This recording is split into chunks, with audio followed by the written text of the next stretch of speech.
Let's load up the prototype. So as it boots up, the user will be greeted with this splash screen showcasing the SEQRentals logo. A progress bar will be displayed just under it. From there, we are greeted with the home screen. As you can see, it is a fairly simple layout at the present time, with functionality the key criteria to be met. So now let's log into SEQRentals. This is completed by clicking the right menu and then log in.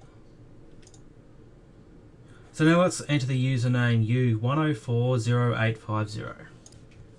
As you can see, if we enter an incorrect password, the user will be prompted to try again. So let's try that again with the correct password. We can see that data checking is in place. So if any fields are left blank, an error message will display. As you can see, the user will be prompted with a message saying changes have been made. Let's click OK. One feature we have added is to have the current values to be placeholders of each field, as you can see by this text. You may notice back on the login screen that there was a different method for logging in. You would be correct in thinking so. We decided as a group that it would be a great time saver to include a passcode entries for user to access SEQRentals. So now let's create that passcode. We scroll down and click on add/update passcode. The passcode we want to set is 1251. So 1251 and 1251. Success, the passcode has been set. Now that we have the passcode set, let's restart the app and log in with the passcode.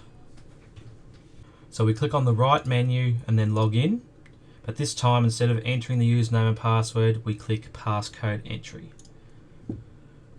If we enter the wrong passcode here, so if we go 1252, we are prompted with incorrect password. But if we enter 1251, we are prompted with a message for the user to either return to the home screen or to the user details.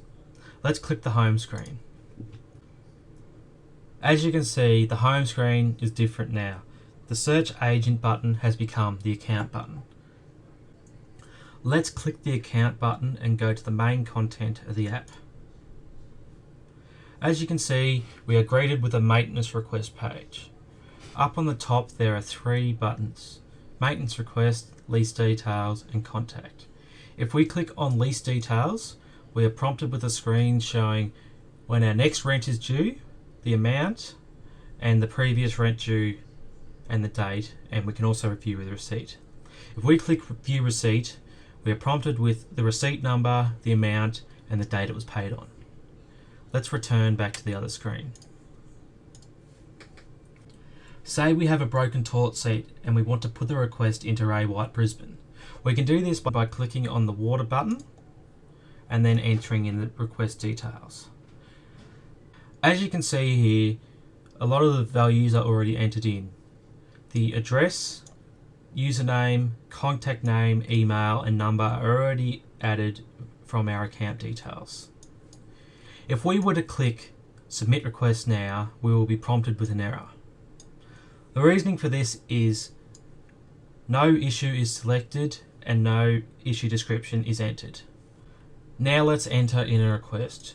We choose toilet from the issues and enter broken toilet seat as the description.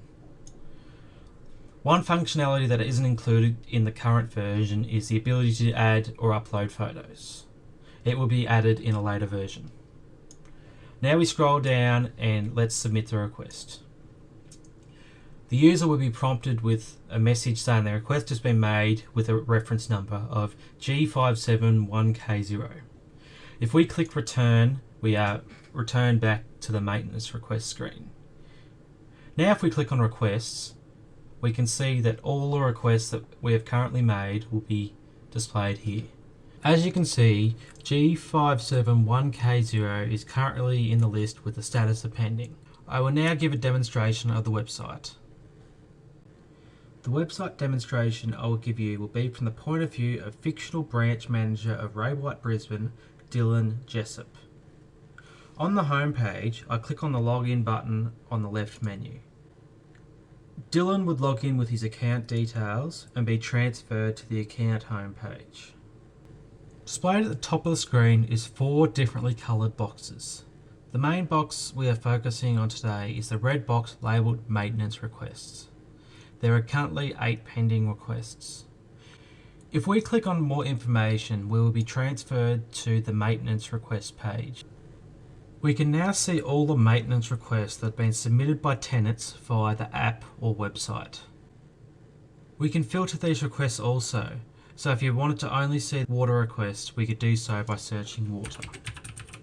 Here is the maintenance request that was filed using the app during the application demonstration. Handling request is currently only in the design phase, but will be up and functional by the end of the project.